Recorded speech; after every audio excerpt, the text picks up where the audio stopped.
ሰላም ጤና ይስጥልኝ የማለዳ ግሎባል ቤተሰቦች ከሀገር ውስጥና ባህር ማዶ ያሰባሰብናቸውን ሰበር መረጃዎችን ይዘን ቀርበናል። ዋና ዋናዎቹን ላሰማችሁ።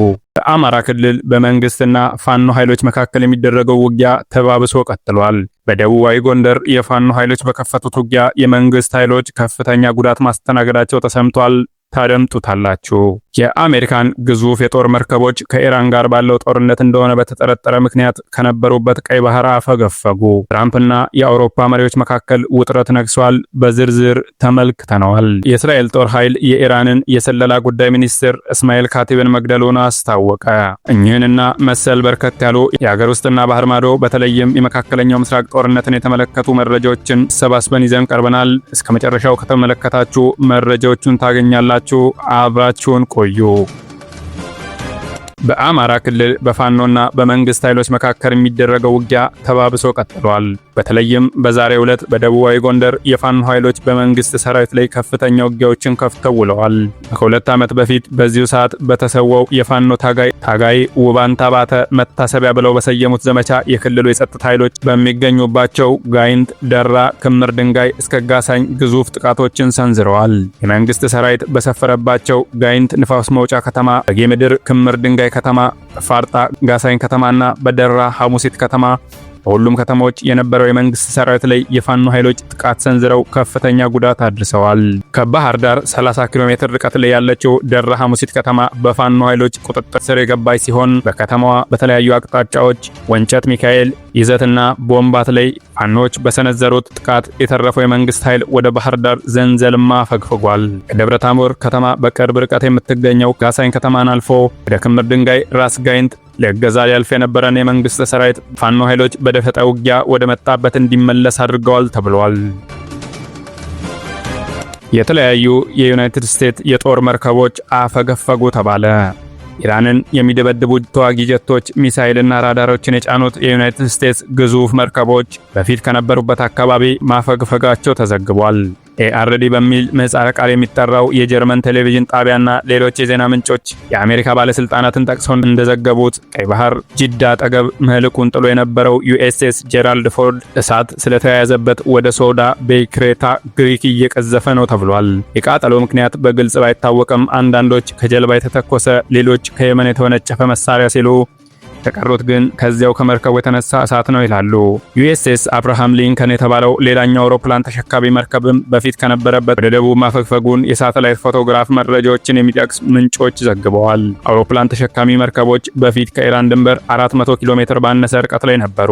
አሁን ሰፍረውበታል ወይም ይሰፍሩበታል የተባለው አካባቢ ግን ከኢራን ከ1000 ኪሎ ሜትር በላይ ይርቃል ተብሏል። በዩናይትድ ስቴትስ ፕሬዚዳንት ዶናልድ ትራምፕ በሆርሙዝ ወሽመጥን ከኢራቅ ጥቃት የሚጠብቅ የጦር መርከብ እንዲያዘምቱ የጠየቋቸው አብዛኞቹ ሀገራት ጥያቄውን ውድቅ በማድረጋቸው የሀገራት መሪዎችና መንግስታትን እየተሳደቡ ነው። ትራምፕ ሀገራቸው የምትመራውን የሰሜን አትላንቲክ ጦር ቃል ኪዳን ድርጅት ኔቶ አባል ሀገራት ሞኞች ብለዋቸዋል።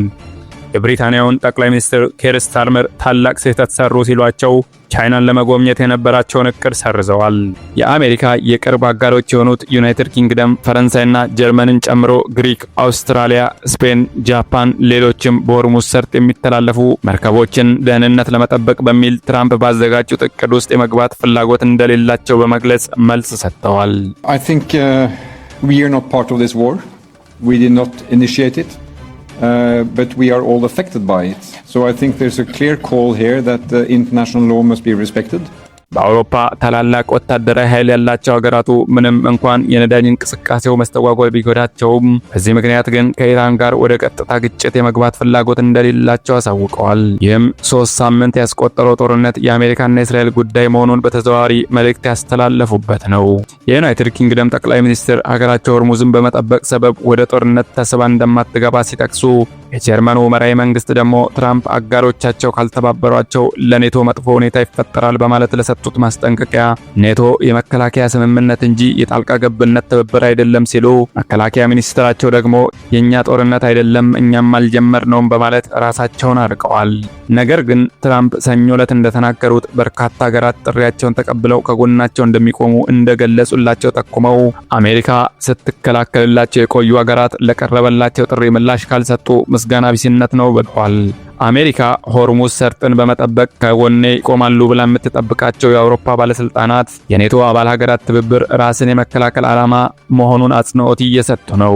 ኢራንንና የኒውክሌር ፕሮግራሟን ኢላማ ማድረግ ግን አሜሪካና እስራኤል በምርጫ የገቡበት ጦርነት ነው በማለት ሀገራት ወደ መካከለኛው ምስራቅ ጦርነት መግባት እንደማይፈልጉ ግልጽ አድርገዋል። በኔቶ በኩል ዩክሬንን ከሩሲያ ጋር በምታደርገው ጦርነት እየደገፏት የሚገኙት የአውሮፓ ሀገራት በጦርነቱ ምክንያት የተፈጠረውን የነዳጅ አቅርቦት መስተጓጎል ለመሸፈን በሩሲያ ላይ የተጣለውን ማዕቀብ ትራምፕ በማንሳታቸው ቅሬታቸውን ገልጸዋል።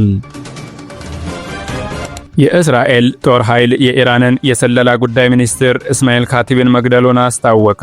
የእስራኤል መከላከያ ሚኒስትር እስራኤል ካትስ እንዳሉት ጦራቸው በሁለት ቀናት ውስጥ ሶስተኛውን የኢራን ከፍተኛ ባለስልጣን እስማኤል ካቲብን ገድሏል ብለዋል።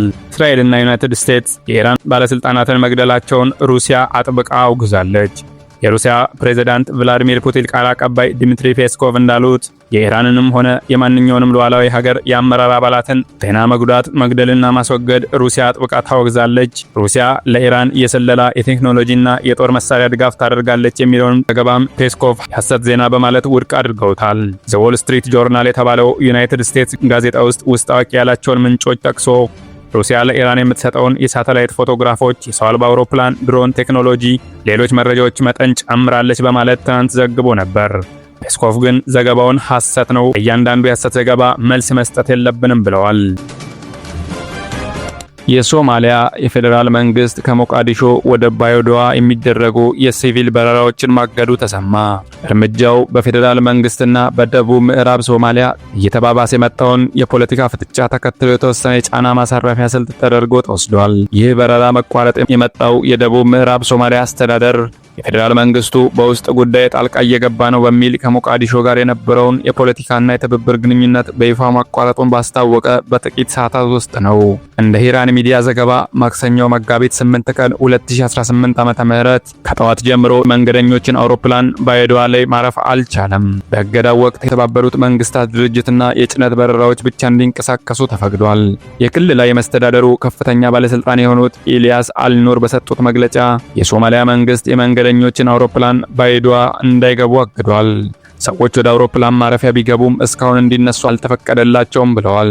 የበረራ ፍቃድ ተሰጥቶ የነበረ ቢሆንም ቀጠሮ የተያዘለት የመንገደኞች በረራ ተሰርዞ ወደ ቀጣዩ ቀን ተላልፏል።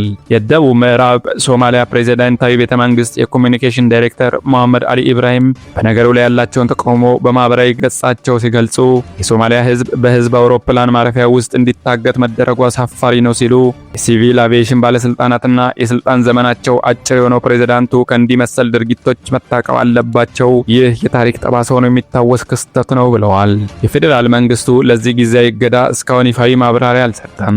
የክልሉ መስተዳደር በወጣው መግለጫ የፌዴራል ባለስልጣናት ባለፉት ወራት በግዛቱ ውስጥ የማህበራዊ ትስስርን የሚያናጉና የክልሉን የአስተዳደር ስርዓት የሚሸረሽሩ ወታደራዊ እንቅስቃሴዎች ሲያደርጉ ቆይተዋል ሲሉ ከሰዋል።